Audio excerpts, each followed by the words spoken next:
Hi, it's Loz and Luke. We're back home in Australia, Luke, after a wonderful trip. It's been good. We've got a few little goodies here to share from our trip to Vietnam. Yeah, we have. We've been home now actually just for a little while, and we thought we'd just give you a little review on how things have gone since we've come home.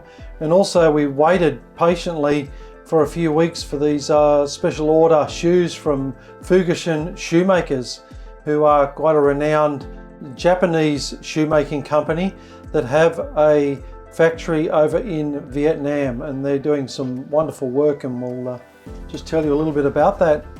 You know, we've really been impressed with the high quality and craftsmanship of the Fugashin shoes. Lauren and I have actually travelled a little bit around Australia. We've been to Sydney and Melbourne to look at some of the shoes on offer there, and a variety of different brands, and I think we just keep coming back to these shoes. Oh, definitely, and it sort of seems interesting. There's, you know, some of the general, what I'd maybe call off the rack type shoe brands that you find in your department stores like David Jones, etc. And there are other, you know, brand name places, Aquila and Florsheim and all those guys. But it seems like, particularly here in Australia, that you either buy your $200 shoes, or there's this massive jump up to your kind of $650 RM Williams, which are really just a you know, an all-purpose boot. But it's really hard to find high quality shoes, particularly with a Goodyear welted sole over here in Australia. Unless you go to Sydney or Melbourne, there are some available here in Brisbane. Some of those renowned brands from overseas, particularly the European and the English-made brands that are, you know, that are doing a great job as well. But they're you know, usually up around that $600 mark. Exactly. It's hard to find shoes in Australia that are premium quality and reasonably priced.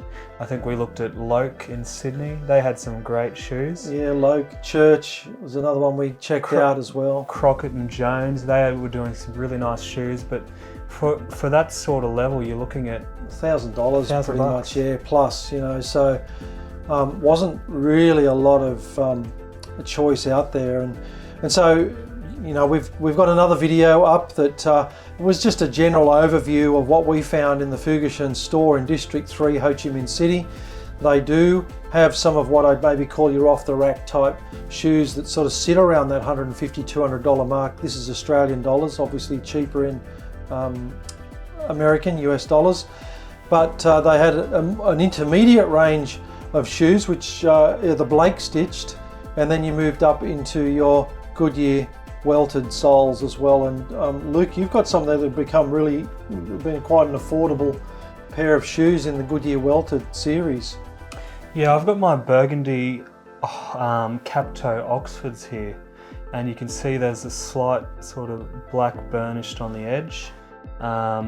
It's got a nice leather sole with a rubber cover that's been stitched into the shoe. So that's just going to give me more grip, more durability, and the beautiful thing about Goodyear welt is that as the cork in the soles will mold to your particular foot, and as over time, as it wears out, you can get these resoled and replaced. It's a great value shoe. I think they came out at just over the $300 mark Australian, which is probably closer to $200 US. So to get a Goodyear welted shoe for that sort of price is pretty spectacular. And with the Japanese at the helm of this company, Fugashin Shoemakers, they really pay attention to detail and their quality control and so forth. So they're really making sure that the product coming out of their factory in Vietnam is of a high quality. My shoes are slightly different to Luke's. I actually opted for the hole cut shoe in this case, and lovely shoe, probably a slightly higher grade of leather, and the soles I've opted for here have the adhesive sole. What I really appreciate with these, Luke, and I don't know, we were talking about this the other day, some I noticed they stick the thin rubber layer over the leather. These guys actually rebate the rubber sole just into the leather, so it's almost a flush finish right through here. You'll notice this one has a slight fiddleback through the waistline of the shoe here under the arch, with a nice heel block here, the real leather with a rubber area right at the heel to allow it to wear a little better. And we've been wearing these, as you can see, there's a few little marks on the bottom here now, but these shoes have been really comfortable right from the get-go. As soon as I put mine on, they felt comfortable. I've been able to put them on and wear them like all day. I'm thinking like, 9-10 hours and still not be really sore. I'm happy to keep them on my feet. So it's one of the first pairs of shoes I've been able to wear like that. So I've been very pleased. So Lauren's put a sort of a black Sophia polish over these, but their original colour was sort of a sort of charcoal navy blue, which kind of burnished a little bit on the toe. You can probably see that. You can take that if you want to there, Luke. Yeah. Just towards the end it's got more of a black sort of toe. But Lauren sort of just put a little bit of a polish on here just to darken them up. But in the light in particular, you can sort of just see a slight kind of dark navy, which looks really nice. It just gives it a depth, it sort of leans more to black or charcoal, but it just has a little depth to it depending on the light that's shining, what angle you're looking at it from. Yeah, exactly.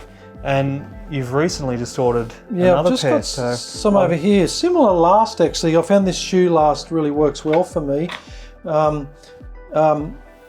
These would be great, I'd imagine, too, and like a cap toe as well, these particular shoes. And so I've done this one actually in a navy, and you'll notice with the single monk strap. What I loved with this, I've used monk straps sometimes before, and they've often been fairly thin and flimsy, which I find they get a bit worn and start looking a bit tatty around the edges, whereas I'm pleased to see these guys at Fugashin are doing quite a thick, well-worn. Why don't you take that one, Luke? Let me grab the other brother shoe here. I've got my shoe trees, which we'll show you in a moment, but this here, look at the attention to detail here. Same adhesive sole. As some of you probably know, I'm legally blind, so I find when I'm walking around I like to be a little more sure-footed, and so having that sole. But this fiddleback waist here is just amazing. Look how they've really shaved and beveled the edges of this sole right through here into the waistline, with a lovely fiddleback waist through here. Mine's been coloured nicely here. These ones haven't been worn out on the street yet, they're only brand new. And this lovely sort of shaping, again, a flush finish right through the adhesive rubber sole, as well as the coming onto the leather fiddleback waistline through here. And so it's been a beautifully finished shoe as well. They really are a cut above. I think, Lauren, you also mentioned that you've owned monk straps in the past, and over these little leather strap things can start to wear out and start to flake up a little bit, but they've actually got some good quality, a thick bit of leather there, which I think is going to really hold up over time. Yeah, that's right. It doesn't start to sort of dog ear out like this and start to become really tatty around the edges. So time will tell. We'll certainly keep you posted regarding that. What I love too is the soles in these are very comfortable inside. They're lovely finished. Fully lined. Nice, comfortable inner soles too. I was going to mention something else about these shoes too. Oh yeah, the Goodyear welt. They've really finished nice and tightly. I'm not quite sure what the stitch density is around here, but certainly to touch, they've really finished it quite nicely with a nice tight finish around the heel here as well. And this one has a slightly different finish to the rear of the heel as opposed to the other shoes that we had, which the hole cuts just have the single stitch through the rear of the shoe. Yep. Yeah, we've got the hole cuts here, and one thing that I like about what they do is that nice little suede on the back of the heel there that you can just kind of feel. I think that's a sign of a really quality shoe. I noticed that too, and it's really good for getting your feet in and out, but also good at stopping your heel from slipping in the shoe as well. It really does fit snugly. These are, I don't know if we mentioned, but these are what they call a crust leather that they've made these out of, which is slightly different to your hole cuts here, which is, I think you were saying this one's a little bit softer maybe? That's more a box calf, I think, the hole cuts here, and are slightly different. I believe Fugashin are getting their leathers out of Italy, Japan and France. They're using tanneries out of those countries, so they're using the high quality leathers from those providers, and you can certainly feel that when you. And these are sort of fresh out of the box, and they already have a nice natural kind of shine and almost a mirror shine without even having to polish them or do anything to them. I've just found too, Luke, you know, as I've been wearing these right from the get-go, they've been really comfortable as well. I haven't had Goodyear welted shoes, and I hear some say they take a little while to break in because they're a little stiffer through the actual sole.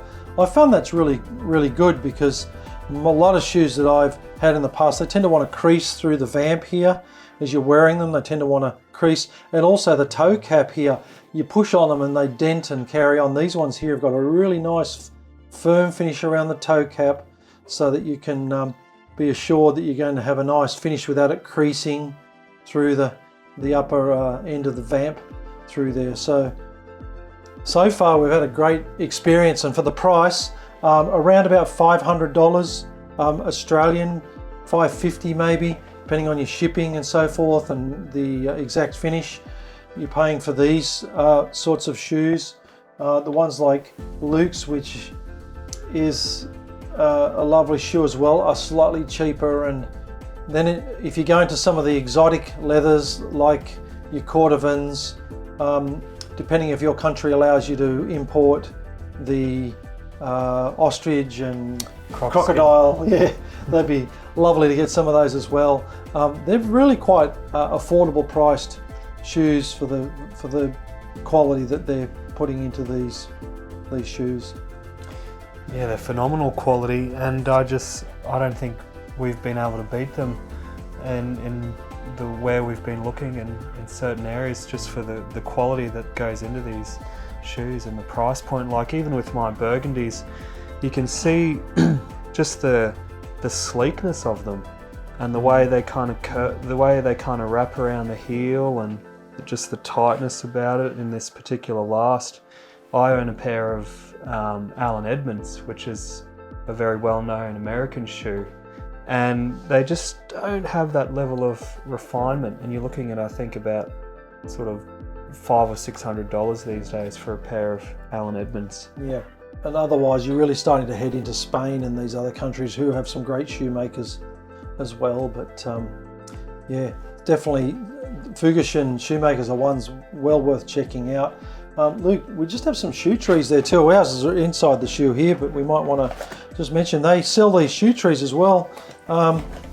These have been selling for around about the $5 US, I think they sell for roughly, about $50 Australian. Yep. Yours are all wrapped up nicely. Got them all brand new out of the box. They're a nice shoe tree. Again, the hinged shoe trees, they have this little spring-loaded thing through here. Also, this the width can be adjusted with a couple of screw adjustments on the side here. So I find that if I just slide the shoe in first, make sure it shoots right through to the toe, push the heel down to shorten it slightly, and rolls straight into the back. A little bit easier to do sitting up, I think. But quite a good quality shoe tree for the money. Yeah, it's incredible, and I think these are a must buy if you are looking at getting into quality leather shoes, just to help them maintain their shape and absorb any sweat after you've been wearing them. It just helps them last even longer. We're hoping, I've got a tickle in my throat now, all this talking. We're hoping to check out some of their Chelsea boots as well. That they do some really lovely boots as well, which we look forward to reviewing in the future. But we hope this video has been helpful. Fugashin Shoemakers, make sure you check them out. They're great, and well worth your time and attention to look at what they have. Thank you.